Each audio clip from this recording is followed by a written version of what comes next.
에베소서 2장 8절에서 10절까지 말씀. 제가 가진 성경으로는 신약성경 311쪽의 말씀, 에베소서 2장 8절에서 10절까지 말씀입니다. 우리 짧은 구절이니까 같이 합독하도록 하겠습니다. 천천히 같이 읽겠습니다. 시작. 너희는 그 은혜에 의하여 믿음으로 말미암아 구원을 받았으니 이것은 너희에게서 난 것이 아니요 하나님의 선물이라. 행위에서 난 것이 아니니 이는 누구든지 자랑하지 못하게 함이라. 우리는 그가 만드신 바라 그리스도 예수 안에서 선한 일을 위하여 지으심을 받은 자니 이 일은 하나님이 전에 예비하사 우리로 그 가운데서 행하게 하려 하심이니라. 아멘. 오늘 이 말씀 가지고 행함이 누림이다, 행함이 누림이다 라는 제목으로 함께 말씀을 나누고자 합니다. 히브리인들의 생각과 헬라인들의 생각이 달랐어요. 그러니까 헬라인으로 이야기하면 지금의 서양식 사고 이렇게 볼 수 있죠. 왜냐하면 그러니까 지금의 서양식 사고의 바탕은 이 헬라적인 사고를 바탕으로 하고 있기 때문에, 그래서 이 헬라적인 사고와 그리고 히브리적인 사고가 좀 달랐어요. 어떻게 보면 히브리적인 사고는 이율배반적이면서도 또 앞뒤가 안 맞는 내용이 같이 안에 담을 수 있어요. 히브리인들의 사고는. 근데 우리가 어떻게 보면 서구적인, 그러니까 헬라적인 이런 부분 속에서는 이율배반적인 이런 부분들이 같이 양립하지 못해요. 그냥 그 중에 하나예요. 그래서 그런 부분 속에서 어떻게 보면 좀 예리하기도 하고 분명한데, 히브리적 사고는 우리가 생각하는 것처럼 이율배반적이면서도 앞뒤가 맞지 않는, 모순되는 것처럼 보이는 그것이 그 안에서는요 그냥 자연스럽게 하나가 되는 이런 사고의 틀을 가지고 있어요. 근데 공교롭게도 우리가 가진 이 성경은 헬라적인 사고를 바탕으로 해서 쓴 성경이 아니고 히브리인적인 사고를 바탕으로 해서 쓴 성경이에요. 그래서 우리가 성경을 읽다 보면 우리가 생각해 볼 때 이거 앞뒤가 안 맞네. 앞에서는 이렇게 얘기하고 왜 뒤에서는 이렇게 이야기하지? 이런 이야기들이 여럿 있어요. 그러니까 이율배반적이고 모순적인 이야기인데 히브리인들이 생각할 때는 아무런 문제가 없어요. 그래서 우리도 이 성경을 읽을 때는 헬라적 사고 방식이 아니라 히브리적 사고 방식으로 접근을 하는 것이 우리가 성경을 이해하는 데 훨씬 우리가 이로움이 있어요. 한 예로 들어서 여러 가지가 있지만 그 중에 한 예를 들면 이런 겁니다. 은혜라고 하는 것이 무엇이냐라고 얘기했을 때 이것을 성경신학적으로 특히 히브리적으로 이야기하면 은혜라고 하는 것, 우리가 신학적인 접근이 무엇이냐면 아무런 자격이 안 되는데, 일단 자격 미달이에요. 자격이 안 되는 우리들에게 하나님께서 무한의 사랑을 베푸시는, 어떻게 보면 저항할 수 없는 사랑을 우리 가운데 베푸시는 것, 이것을 우리가 은혜라고 하거든요. 그러니까 우리는 하나님이 자격이 안 되는 우리 가운데 하나님께서 은혜의 선물을 주신 거예요. 그러니까 로마서 우리가 1장 14절을 보기 전에 에베소서 3장 7절에 보면 이렇게 말씀합니다. 이 복음을 위하여 그의 능력이 역사하시는 대로 내게 주신 하나님의 은혜의 선물, 이렇게 얘기해요. 은혜의 선물이라고 이야기하거든요. 이 선물은 뇌물과 다르잖아요. 그 선물은 우리는 어떻게 해요? 선물을 주는 것으로 그냥 끝이에요. 선물을 줬는데 그 선물 가지고 너 뭐 했느냐, 어떻게 사용했느냐 이렇게 묻는다면 우리는 예의가 없다고 이야기하죠. 선물을 누군가에게 줬어요. 제가 여러분에게 선물을 줬는데 그 선물 가지고 뭐 했어? 그 선물 가지고 어떻게 했어? 어디에 썼어? 막 꼬치꼬치 물어요. 그러면 여러분이는 어떻게 하시겠어요? 선물 다시 포장해가지고 네가 가져가, 이렇게 그럴 거면 이렇게 돌려주잖아요. 뭔가 좀 불쾌함을 느끼는데 히브리인적인 사고 속에서는 그 선물을 받았다면 그 선물을 잘 썼는지, 그 선물에 대해서 기대한 것에 대해서, 나를 챙기는 것에 대해서 전 이상하게 여기지 않았어요. 그래서 히브리인적인 사고 속에서 선물은 일종의 유사한 빛이에요. 빛이에요, 빛. 그러니까 빛을 진 거예요.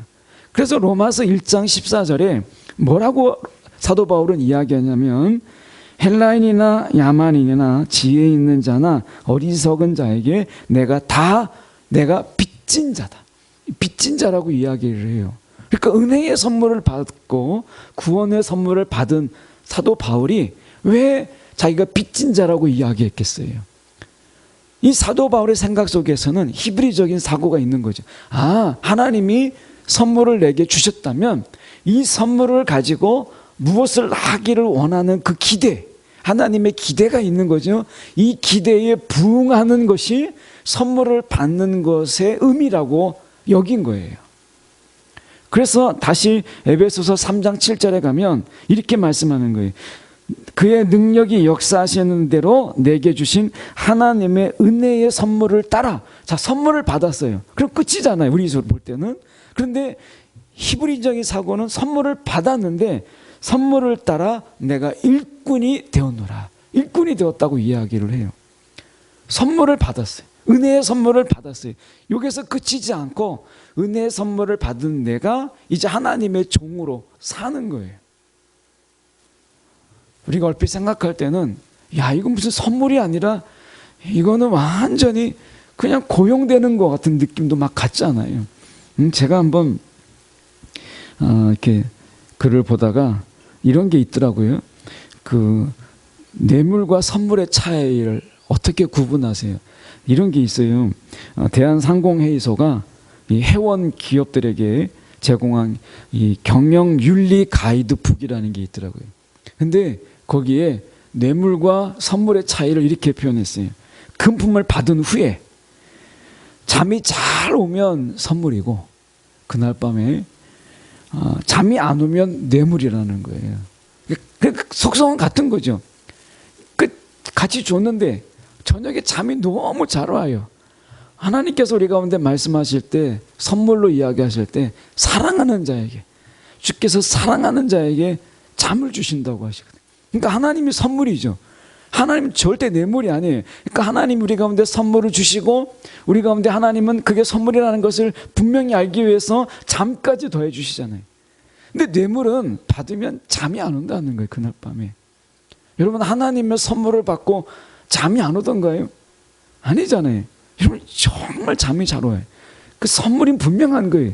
그런데 그 선물은 하나님의 기대가 있고 하나님이 거기에 합당한 삶을 살아가도록 하는 하나님의 소망이 그 선물 안에는 담겨 있다는 거예요. 그래서 우리는 구원에 합당한 삶을 살라고 이야기하고 우리는 은혜에 합당한 삶을 살라는 말이 성경에서 볼 수 있는 거예요. 그 왜 그렇게 하겠어요?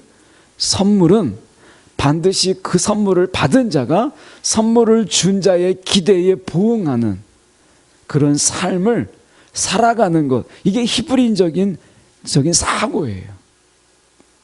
그래서 오늘 본문에 다시 돌아가서 보면 8절을 보시죠. 8절을 보면 이렇게 말씀합니다. 너희는 그 은혜에 의하여 믿음으로 말미암아 구원을 받았으니. 이 구원은 어떤 거라고 이야기해요? 8절 하반절에 하나님의 선물이라. 분명히 구원은 하나님의 선물이에요. 이것이 분명한 것을 보면 우리가 이렇게 구분할 수 있어요. 어떤 사람이 물에 빠져서 거의 죽게 되었어요. 물에 빠져서 죽게 되었는데 이때 한 사람이 지나가다가 보고 하는 말이, 왜 그렇게 변변치 않고 덜렁거리고 그리고 주의를 기울이지 못해서 그렇게 까불다가 그렇게 물에 빠졌느냐. 뭐 한참 책망을 하다가 그냥 지나갔어요. 이거는 유교적인 거예요. 유교는 윤리적으로 사람의 도리를 가르치고 그 잘못에 대해서 경책하는, 이게 유교적인 거거든요. 우리가 욥기서를 보면 욥이 이제 고난 가운데 빠져 있잖아요. 그랬을 때 욥의 친구들이 와서 이야기해요. 뭐라고 이야기해요? 네가 분명히 잘못한 게 있으니까, 죄 지은 게 있으니까 네가 이렇게 벌을 받는 거야. 지금이라도 늦지 않았어. 너가 회개하고 오면 하나님이 분명히 너를 회복시켜 주실 거야. 아무것도 안 도와줘요. 그냥 어떻게 보면 경책만 있고 그 죄책을 계속해서 이야기하잖아요. 이게 유교적인 겁니다. 우리 안에서도요, 얼마든지 그럴 수 있어요. 그래서 정죄하고 비난하고 돕진 않으면서 너 그래서 그런 거야. 그렇게 덜렁대고 그렇게 막 요새 막 믿음이 식은 것 같더니 거 봐라. 그래서 그런 거야. 이렇게 되는 거예요. 여러분, 이거 기독교 아닙니다. 복음 아닙니다. 이거 유교적인 거예요. 우리 안에 유교적인 것이 굉장히 많이 들어와 있잖아요. 정죄하는 겁니다. 또 한 사람이 지나갔어요. 지나가다가 보니까 이 편에 나뭇가지를 붙잡고 저기 돌 보이지? 그 돌을 밟고 올라와. 그러면 분명히 너가 올라올 수 있을 거야. 이렇게 이야기하는 거예요. 방법을 알려줍니다. 그 옆에 줄기 보이지? 그거 붙잡고 그 발을 쭉 뻗어서 그 발에다가 돌에다가 딱 올려놓고 힘을 딱 주면 올라올 수 있어. 그렇게 해봐 라고 하는, 이건 불교적인 겁니다. 불교는 공감을 하면서, 어떻게 보면 동감을 하는 거죠. 공감하면서, 그러면서 방법을 알려줘요. 자비의 종교니까 이건 불교적이에요. 우리가 그럴 수 있잖아요. 이럴 때는 기도해. 이럴 때 너 하나님께 한번 작정해서 매달려 봐. 분명히 길이 보일 거야 라고 하는, 이런 거잖아요. 이거는 불교적이에요. 우리도 이런 요소가 있어요. 그런데 예수님은 달랐어요. 어떻게 했느냐? 물속에 뛰어들었어요. 내가 죽을 수도 있는데 내가 물속에 뛰어들어서 물에 빠진 그 사람, 이제 막 거의 죽어가는 그 사람이잖아요. 그 사람을 끄집어냅니다. 그리고 인공호흡을 해주고, 그리고 그 사람을 부축해서 집에다 데려다 줘요. 이게 기독교예요. 이게 복음이에요. 예수님께서는 그렇게 하셨어요. 자, 여기에서 생각해 보세요. 그렇게 물에 빠진 사람을 구해다가 집에까지 데려다주는 정성을 다 보였어요. 그러면 어떤 기대가 있을까요? 이제 죽었다 살아난 그 사람이 정말 착한 일을 하고 뭔가 좀 잘 살았으면 좋겠다. 적어도 나쁜 짓 안 하고, 그런 마음이 있잖아요. 제가 뭐 들어서 다 아시겠지만 10층에서 떨어진 아이, 한 4살 된 남자아이를 이렇게 딱 받을 때, 사실 받았다기보다는 서로 이제 튕긴 거죠. 근데 그 어머니가 물론 저로 연락처를 알지 못하지만 그때 당시에도 돈 10,000원 하나 저한테 주지 않았어요. 그때. 근데 제가 나중에 돈을 못 받아서가 아니라 제가 병원을 한동안 다녔거든요. 그래서 병원비 들어가죠. 여기 엑스레이 검사했죠. MRI 검사하죠. 돈은 돈대로 다 들어가는데, 그분이 아들 하나, 정말 어떻게 보면 위험한 순간이거든요. 머리와 머리끼리 부딪혔거나, 아니면 제가 그 아이를 정면으로 받았으면 정형외과적으로 이야기할 때 그 의사 선생님이 제가 팔을 못 쓸 수 있는 팔 불구자가 될 수 있다는 거예요. 알고 한 건 아니지만 그래도 내 아들이 매달렸다라는 생각으로 정말 겁없이 떨어진 아이를, 10층에 떨어진 아이, 4살 때 그 남자아이를 받은 건데, 사실 정면으로 받았다면 그 아이도 다쳤고 저도 위험할 수 있었는데 너무 빨리 떨어지더라고요. 하는데 벌써 떨어졌어요. 서로 부딪히면서 걔 튕겨가고 저도 튕겨나가고 엄청난 충격이더라고요. 그것 때문에 서로 살고, 그 아이도 그냥 빨간 약 한 번 몇 번 바르고 그냥 살아난 거거든요. 근데 저에게 기대가 있더라고요. 돈을 저에게 바라고 돈을 막 주거나 이런 걸 기대한 게 아니라 이 아이가 정말 잘 살았으면 좋겠다. 그 가정이 예수 믿지 않는 가정이더라고요. 나중에 이 아이가 좀 시간이 흘렀을 때 적어도 예수를 아는 어떤 분이 자기를 구해주다가 이렇게 다치기도 하고 덕분에 살았다라는 것 때문에 이 아이가 정말 예수 잘 믿으면 좋겠다, 이런 기대가 있는 거예요. 하나님께서도 동일한 거예요. 우리 가운데 구원의 선물을 주시고 하나님이 은혜의 선물을 저와 여러분에게 주실 때 그 은혜를 가지고, 은혜를 받고 그 구원을 가지고 정말 잘 살았으면 좋겠다. 적어도 하나님의 기대가 어떤 기대였느냐, 10절을 보시면 하나님의 기대가 나와요. 이렇게 말씀하시잖아요.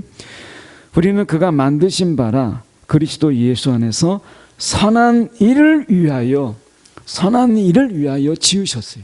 우리를 그렇게 창조하셨잖아요. 선한 일을 하도록. 그런데 어떻게 했어요? 하나님이 우리가 지으셨지만 죄를 범하고 죄악을 행함으로 인해서 우리가 하나님이 지으신 선하신 대로 살지 못했잖아요. 이제 하나님 우리를 구원의 선물을 주시고 은혜의 선물을 주신 분명한 이유가 뭐겠어요? 이제 창조했을 때 그대로 선한 일을 우리가 행하도록. 그래서 10절 하반절에 보면 행하게 하려 하심이니라 이렇게 말씀하시는 거예요. 그래서 은혜의 선물을 주신 그분, 구원의 선물을 주시는 그분은 구원에 합당한 삶을 살기를 원하세요. 이걸 바라십니다. 예, 이게 하나님이 무리한 소망이 아닙니다. 하나님이 무리한 기대가 아니에요. 하나님께서는 우리 가운데 선물을 주시고 은혜를 주시고 구원을 주시는데 구원에 합당한, 그리고 은혜에 합당한 삶을 살기를 바라시는 거예요. 이게 너무 당연한 거죠. 이게 히브리적인 사고 속에서는 너무나 당연한 거예요. 근데 우리는 어느 순간에 이 히브리적인 사고가 아니라 헬라적인 사고예요. 그래서 아니 선물을 줬으면 그걸로 끝나는 거지. 뭐 이렇게 살기를 바라고 저렇게 살기를 바랄까. 이제 선물을 주셨으면 이제 내 거지. 이런 생각을 많이 갖잖아요. 이것은 헬라적인 사고예요. 하나님이 이 말씀을 하실 때는 선물을 받은 자의 합당한 삶, 이것을 우리 가운데 말씀하시는 거예요. 그러니까 금년 한 해 동안에 우리가 하나님이 우리 가운데 주신 선물, 이것 가지고 우리가 정말 거기에 합당한 삶을 살아가는 것, 이게 누림이라는 거예요. 누림이 가만히 내 것, 선물은 내 것이다 라고 하면서 우리가 내 마음대로 쓰는 게 누림이 아니라는 거예요. 그게 보여주는 게 누가복음 15장에 우리가 탕자잖아요. 집 나간 탕자를 가만히 보세요. 아버지가 어렵게 정말 뼈 빠지게 일했던 그런 재산의 반을 내 것이라고 달라고 해가지고 먼 나라에 가가지고 자기가 하고 싶은 대로 도박도 하고 향나게 취하고 쾌락에 쪄들고 이렇게 살았잖아요. 그러다가 돈을 다 날렸어요. 그게 누린다고 말할 수 있을까요? 누림이 안 되는 건 결국에는 그가 돈을 다 쓰고 그가 어떻게 했어요? 결국 돼지가 먹는 쥐엄나무의 열매를 먹는 그런 자의 삶을 살았다라는 거예요. 그런 자의 삶을. 여러분, 이게 어떻게 누림이라고 말할 수 있어요? 이 누림이 아닌 거죠. 그거는 비참함인 거예요. 진짜 누림이라고 하는 것은 청지기적인 것이잖아요. 누림이라고 하는 것은 청지기적인 거예요. 하나님이 주신 것을 주신 자의 뜻대로 우리가 살고 관리하고 우리가 더 열매 맺게 하는 것, 이게 누리는 거예요. 여기에는 행함이 따르는 거예요. 세계적인 선교 사역자인, 이름은 들어보셨을 거예요, 코리 텐 붐이라고 하는 여사가 계십니다. 이분이 자서전을 썼는데 유대인들을 이제 계속해서 숨겨주고 이제 구조해주고 이렇게 하는 거 나중에 들키죠. 그러다가 이제 이 코리와 언니인 베스가 같이 이제 베스 텐 붐하고 코리 텐 붐이 같이 이제 나치 수용소에 갇히게 됩니다. 우리가 알다시피 나치 당시의 수용소라고 하는 것은 우리가 알다시피 굉장한 고문도 있고 그리고 비인격적인 학대 같은 것도 막 있잖아요. 그러니까 뭐 굉장히 무섭잖아요, 그 자체가. 근데 나치 수용소에 들어갔단 말이죠. 들어갔는데 거기에 뭐가 있냐면 빈대가 얼마나 많은지, 빈대가 너무 많은 거예요.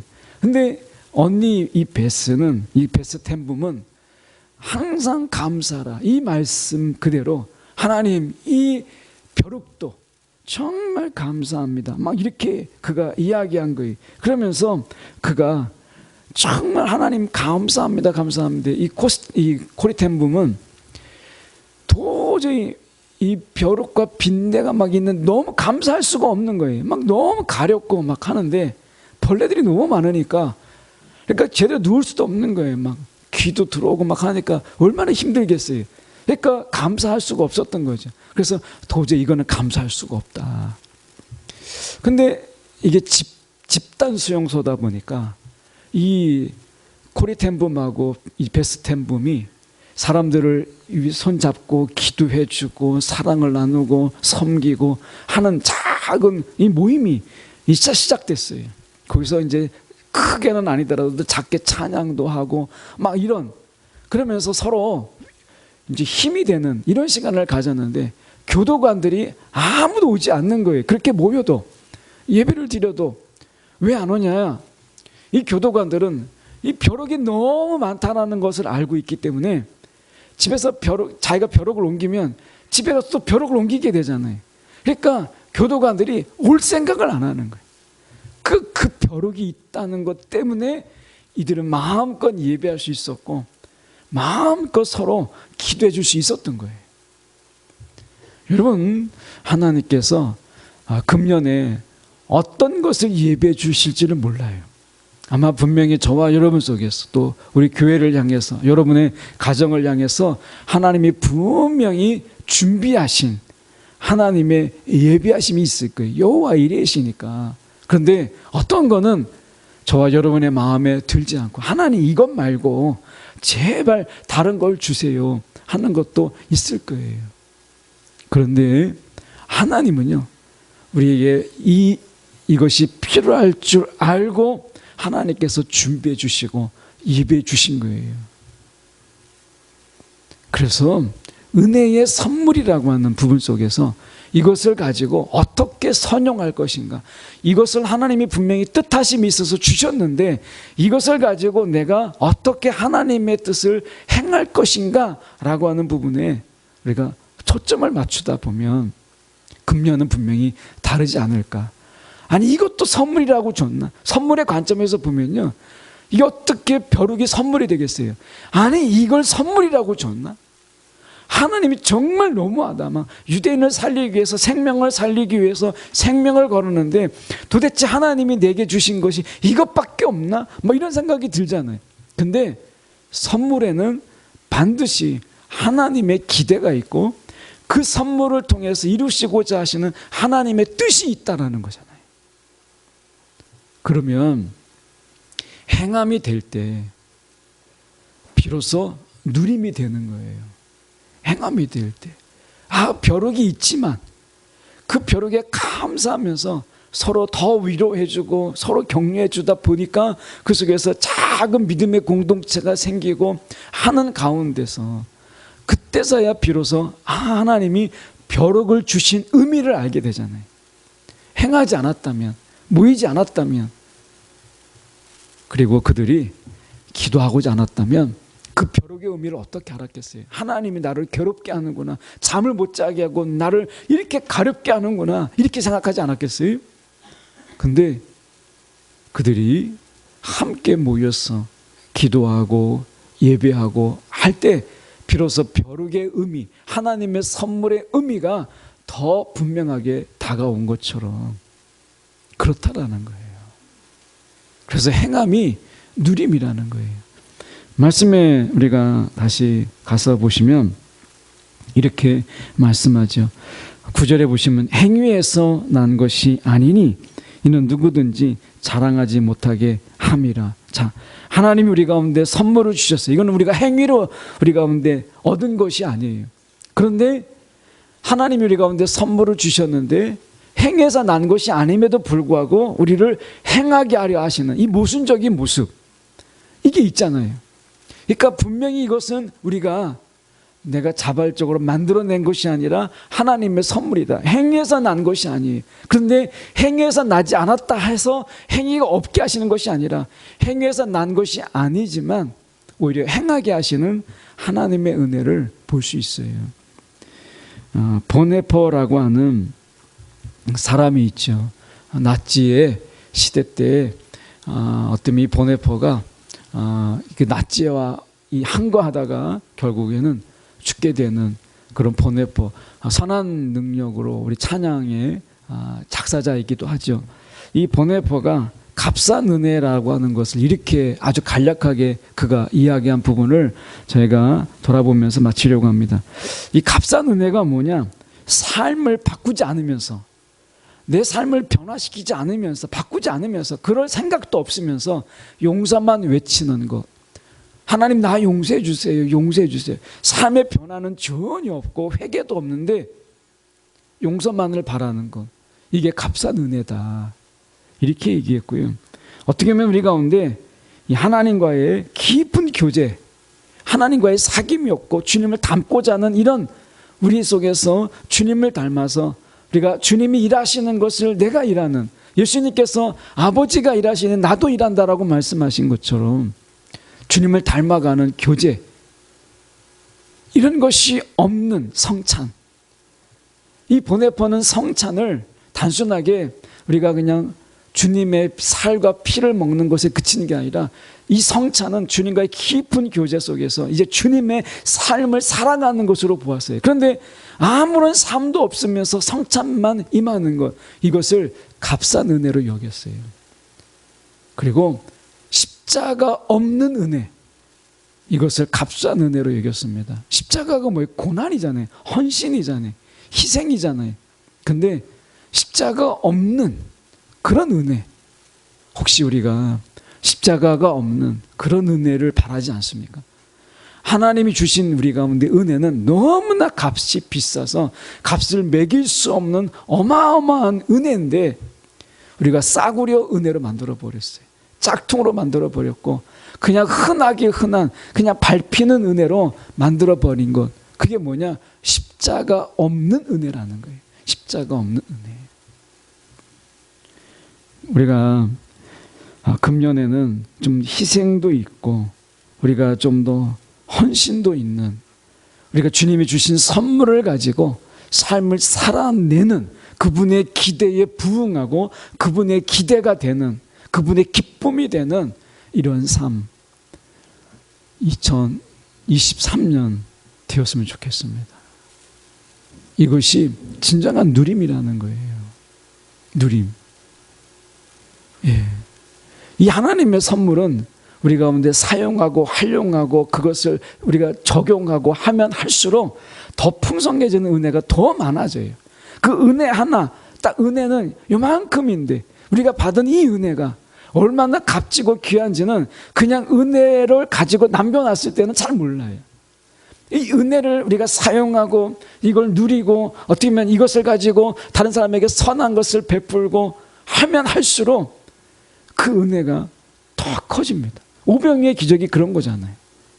가진 것 하나, 그냥 나 한 사람 먹을 수 있는 도시락이지만 그러나 그것을 우리가 주님 앞에 내어놓고 주님께서 그 일 가지고 일을 하실 때 그 은혜라는 것이 점점 커서 모든 사람을 먹이고 12광주리가 남는 역사를 일으키는 것이죠. 오늘 하나님께서 이 행함이라고 하는 것, 이것이야말로 우리가 은혜를 누리는 진정한 비결이 여기에 있다는 거예요.